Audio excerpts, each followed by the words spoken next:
Hello everybody, we're here with David Singletary. He is a candidate for the governor here in our fine state of Mississippi. We're going to ask him a couple of questions and kind of drill down on some of the things that people have posted to our Facebook page and our company page about what we want to hear from Mr. Singletary. Good afternoon, sir. Good afternoon, Joyce. Thank you for having me once again. Absolutely, absolutely. Thank you for having us in here in your home. One of the things that people asked about was the gubernatorial debate of the Republicans. Some of the takeaways were some of the same answers came from each of the people up on that stage. Especially the question about legalization. They said they would bow to the feds. So what is your kind of take on that, sir? Well, if you watched the comedy show the other night on the TV, we'll call it. Okay. More people call it the debate, but basically what you got, Joyce, you got about a 10% populace of the represented by those three candidates in the Republican debate. Okay. Now what I mean by that is on a select few people that vote in this state. Only 33% of the populace turns out for an election in Mississippi. That means 66% are disenfranchised and don't feel like their views and concerns are represented. So basically what you had the other night on the debate was a very narrow focus answers, and you could pretty well tell what the answer is going to be when the questions were asked. They pretty much all followed standard Republican protocol as far as the generalized answer would be. So it was no surprise to me that all three of them said they would vote no to cannabis legalization. Okay. Because all three of them are part of the repressive Republican regime that has dominated Mississippi for the last decades. Okay. And it just shows to me more of the same, that if you stay with the Republican regime, you're going to get standardized answers and you're going to get standardized textbook solutions to the issues of the day. And basically, none of them has solutions. All of them just basically perpetuating the problem. Okay. Kicking the can down the road and sweeping it under the carpet. And none of them have any new ideas for industry or jobs in the state. Okay. One of the other things that you mentioned in your answer was that 66% best case scenario. 2/3. Okay. Are disenfranchised. Do you have a plan going forward to reach out to those people, to let them know that they have a voice, that they have a seat at the table? Well, part of the problem is Mississippians have become complacent. You know, they've accepted the fact that the state's last. They see we keep on electing the same type of leadership for the state. So the definition of insanity is put the same ingredients into the recipe and you get the same results. So basically they're disenfranchised in that they don't feel like they're represented and that their concerns are addressed by the current populations, but they just kind of throw their hands up and give up and say, what's the use? Okay. What's the use? We don't have no say-so. We don't have no control. We don't have no power in this state, which has been ingrained in the Mississippians for some reason. And I'm just trying to give you an avenue, to give you a voice and a choice you never had before. I didn't know we had this choice until I got involved with the initiative process. And with the initiative process, the general public as a whole can put any issue on the ballot that they want to. Okay. And if the majority approves of the initiative going forward, then the legislators have to do the will of the people. The governor don't even have to sign off on it. He has no choice but to sign off on the legislation. He can't veto a piece of legislation that's come through the chambers and on his desk that was agreed upon by the populace. Okay. As a sitting governor in Mississippi, how do you reach out to some of our less voting districts.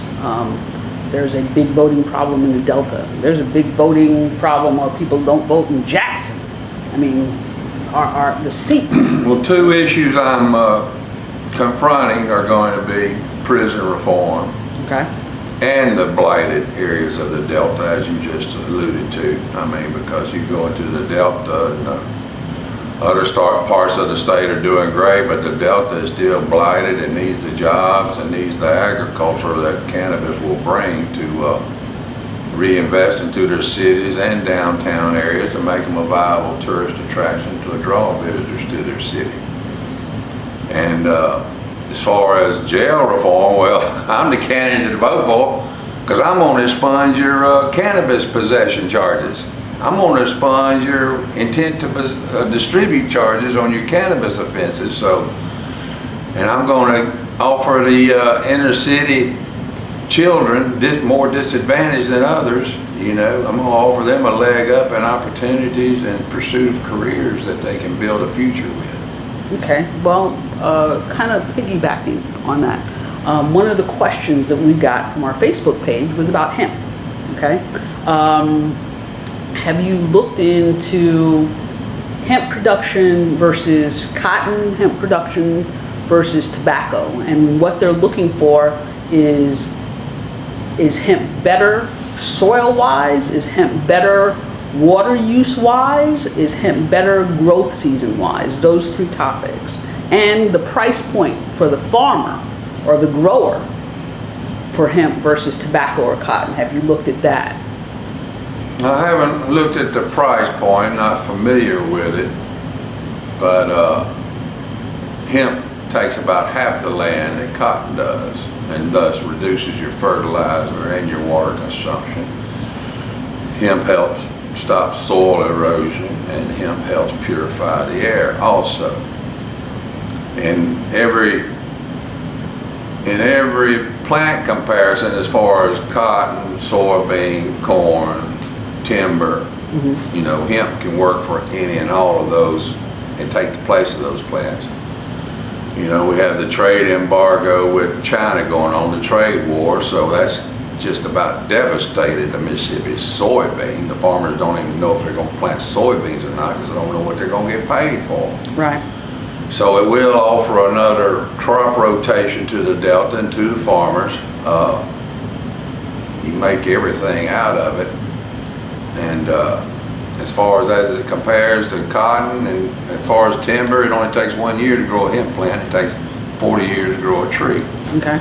So in overall comparisons, cotton and corn are better in some instances, but overall hemp's the one comes out the winner.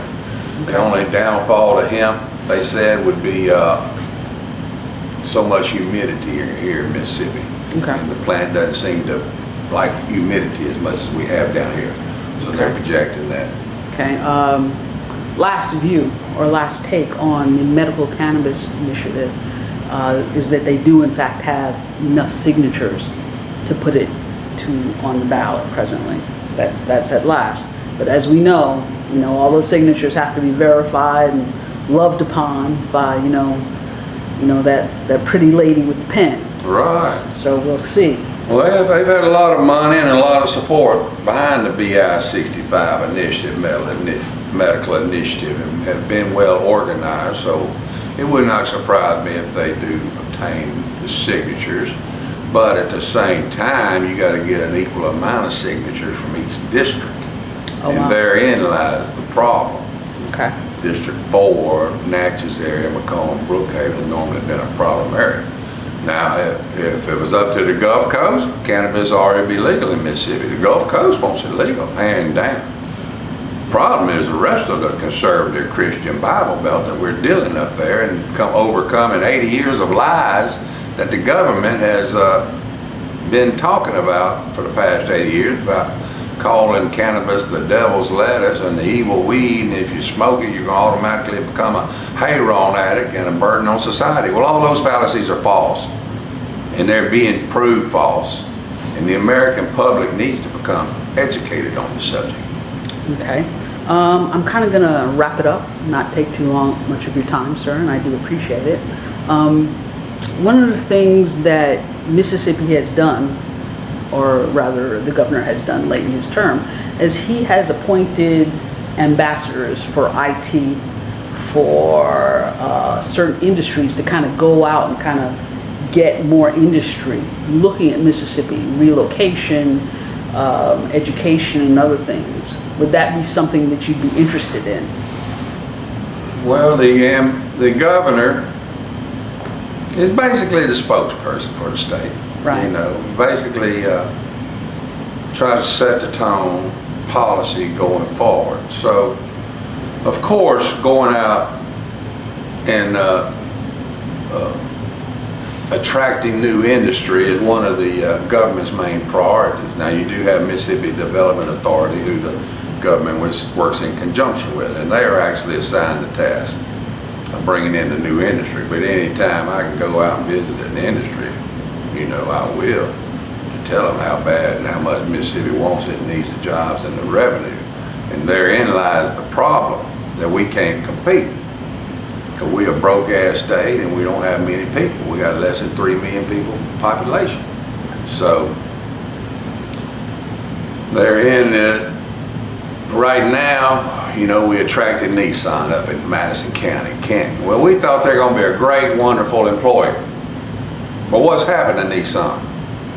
They're laying off over 10,000 people across the country, all because their CEO got in trouble over in Japan. But that's affecting us over here in America. And as such, I know Nissan Canton is laying off about 700 people. So you go out and you want to attract this big industry, and you want the jobs, but you're going to give them 20 years of tax credits? You're going to build all these roadways and infrastructure improvements to get them to locate here, and you're going to issue bonds that we can't service the finance or interest charges on them? Lynn Finch, who is the Secretary of Treasury, said that that's one of our problems, is that our interest payments are eating up a lot of our budget right now. Okay.